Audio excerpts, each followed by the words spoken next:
Hopefully after looking at what PHP can do for you, you're excited to get started. Let's examine what we're going to need before we install. In order to install PHP on your computer so that we can start learning it, you're going to need a few things.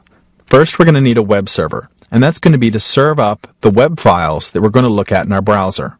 And we're going to install that on our local machine, not on some special piece of hardware somewhere else. It's no problem to have a web server exist on your computer and also have the browser that's receiving and sending files to that web server also on your computer.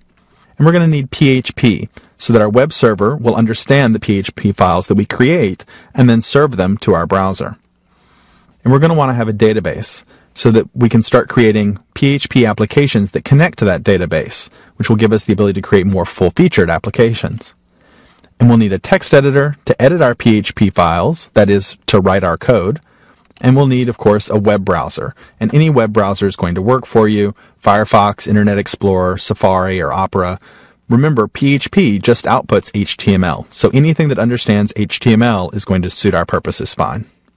Now, I'll be using a web server, which will be Apache 1.3, PHP, which is going to be the latest version, 5.2.1.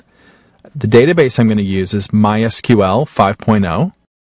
And the text editor will be TextMate. That's going to be a text editor that's specific for Macintosh, and Macintosh will be the platform I'll be using.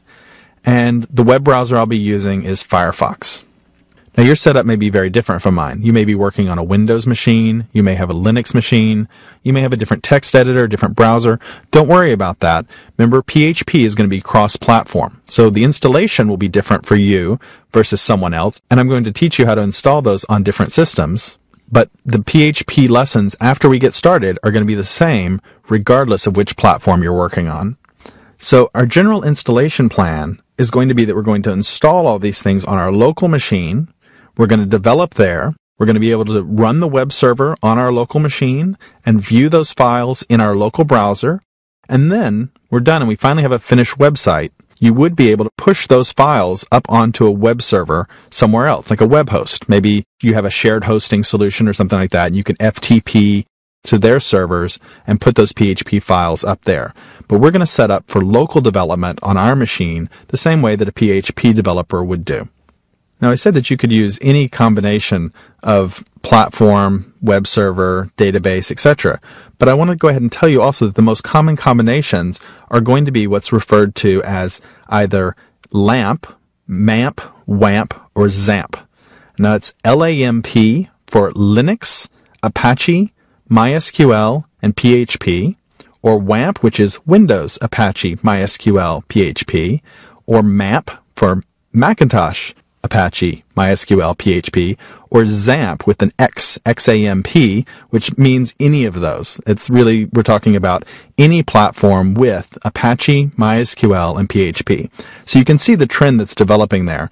Most people are going to be using Apache, MySQL, and PHP regardless of their platform. In fact, 75% of the web uses Apache. Incidentally, 20% is Microsoft, and the 5% belongs to other servers besides that. So these are going to be popular choices, and they may make your life easier, and you may find more resources out there to help you if you run into problems if you stick with one of these major packages. Now, if you run into problems, or if you have a different configuration, from the start I want to point you to php.net, the website that we just saw. php.net/manual/en for English /install.php is going to give you everything that you need to know to get installed regardless of your platform. And that's going to be kept up to date. It's always going to be there as a resource.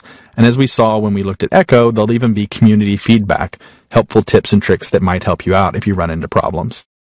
And php.net is also going to be a great place to always find out what the latest version of PHP is, if there are any particulars about the installation that you need to know about in case something changes in the future. Now, while you certainly could go to that URL and get it installed for yourself, I'm also going to walk you through it on the Macintosh and Windows platforms just to make sure that everyone gets a good start and we're ready to begin learning PHP together. So let's do that in the next movie.